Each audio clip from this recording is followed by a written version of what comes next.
রান্নাবান্না সমস্ত কাজকর্ম করে মোবাইল দেখছিলাম। তো বললাম আজকে কী মেনু হয়েছে সেটা দেখাই। আর এখনও খাওয়া হয়নি, একটু বাদেই খাবো।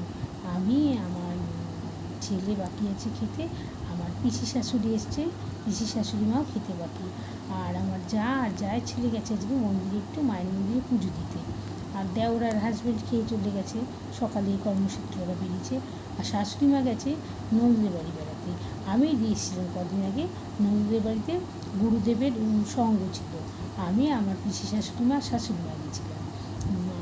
কদিন আমার ননদ বললো কদিন থাকুক আমাদের বাড়িতে, তাই একটু রেখে দিলাম, কদিন থাকুক, আর কদিন বাদেই চলে আসবে। ওই ভিডিওটাও যদিও এখনও দিতে পারিনি, দেবোখানে সঙ্গীত ভিডিওটা আমাকে নিয়ে গেছিলাম।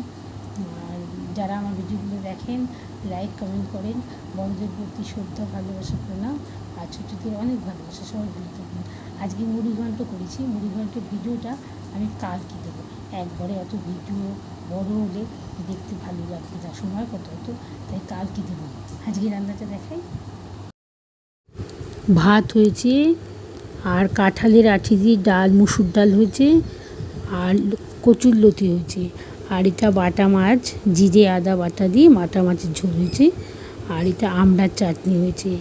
আর এটা হচ্ছে ভেটকি মাছের মাথা, আর কালকে কাতলা মাছের মাথা ছিল, সেটা দিয়ে গোবিন্দভোগ দিয়ে আলু দিয়ে তরকারি হয়েছে। আর এটা চিকেন কষা আর ডিমের ঝোল, একটু দূরে, কারণ পিসিমা তো ওগুলো খাবে না।